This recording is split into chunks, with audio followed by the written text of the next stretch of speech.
MCC is a church plant in reverse, where you start with a 4,000 square meter building and then you have to fill it.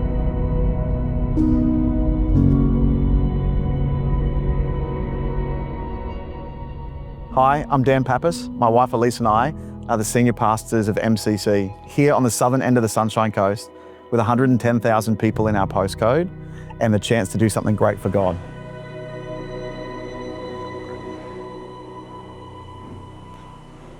We're believing to build a strong church that's equipping and empowering increasing numbers of people to save souls, to make disciples, and to raise leaders.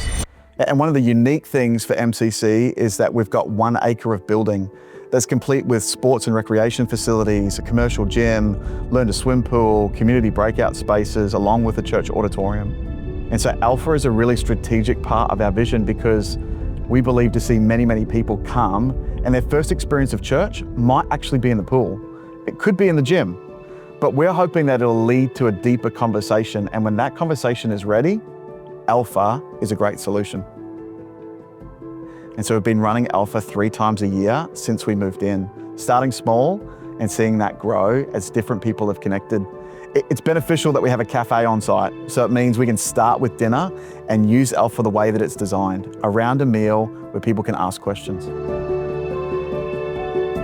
Our desire was to be able to utilize Alpha as a way for somebody who was in the gym, who maybe had come to that point of asking questions about life and faith, to be able to explore those questions in a really safe place where Christians weren't trying to give them all the right answers. And so we were quite fortunate in that the couple that stood up to lead Alpha themselves had participated in Alpha 20 years ago. Stu and Jeanette actually gave their lives to Christ at Holy Trinity Brompton, doing an Alpha course with Nicky Gumbel 20 years ago. And so part of it was actually helping to educate our church and even our team about the fact that Alpha is used for pre-evangelism. It's not where you're going to give all the answers, it's where you're going to explore life's big questions. Truth is, the first few times we ran Alpha, the groups were small. And we wondered actually if it was working, but it was really helping the team to understand how to utilize Alpha best. Then in our last Alpha, we've probably had the most people do Alpha that we've ever had do Alpha before. And now are some of the stories of people who've said yes to Jesus as a result of exploring faith and life questions in Alpha. Alpha's got its own momentum. Last Easter, I met a couple called Mike and Megan as they walked down the corridor towards the church auditorium on Easter Sunday. And Mike said, "You look like you're the pastor." And he said, "Just so you know, I'm only here today because my wife said if I don't go to church, I'm not getting lunch. So I'm only here to get lunch. So don't expect too much from me." And so Mike came on Easter Sunday, but then he started coming back. In fact, he kept coming back and started getting more and more interested in church. In fact, he even started baking like some baked goods for the welcome team after the church service. He'd spent 40 years saying, "I'll have nothing to do with church." In fact, he wrote me an email saying, "Most pastors are jerks, can we catch up?" So I said, "I'm very keen to catch up." And when we sat down, I realized why he didn't want to have anything to do with church. He said, "You looked me in the eye and you shook my hand. And people don't generally do that. So I want to ask you some questions." And at the end of our conversation, I said to him, "I think you've been thinking less of God because of who God chooses to hang out with. You shouldn't be evaluating Christianity on the Christians. You should be evaluating it on Christ. You sound like you've got the kind of questions where maybe you should try Alpha." Well, Mike and Megan did just complete Alpha.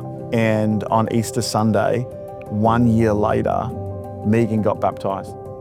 Mike's made a decision to follow Jesus, and likely later this year will end up getting baptized himself. And the irony is that they changed all of their travel plans in order to be there for Easter Sunday 1 year later. They've been in church for an entire year, but now they're just about to spend 3 months out in Western Queensland caravanning around. And Mike was concerned he was going to miss out on church. So he organised a video link so he could stay connected even while he's away. 1 year ago, he came to church so he could get lunch. He's completed Alpha.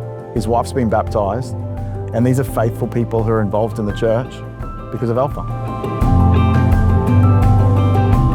At Easter, we ended up baptising 8 people. And of those 8 people, we heard all of their stories. 5 of them had completed Alpha in the last 12 months.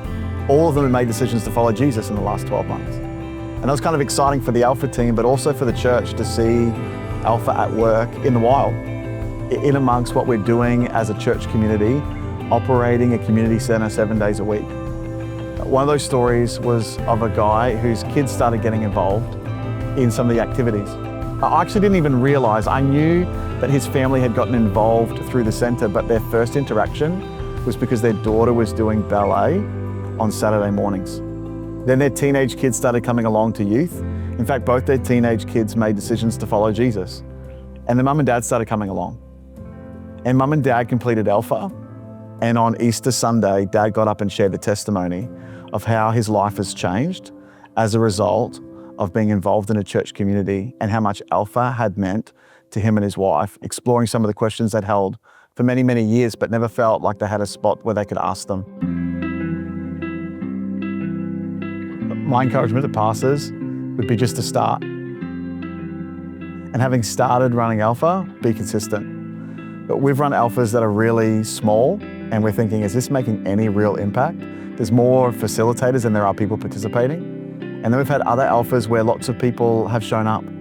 But even if it's just for one, it's worth it. And one of the things that we've found is by consistently doing it, we recently had someone call the church office and say, I've heard if I've got questions, I can come here and ask them. And what we've found is by consistently providing an opportunity for Alpha, there's people that are so open to the gospel and so close to saying yes to Jesus. They've met lots of people who are willing to give them all the Christian answers. What they're wondering is there people who are willing to listen to their questions? If you give people the chance to explore questions about life and faith, you'll find that there is a whole community right outside your door who are desperately searching and wondering if anyone will listen.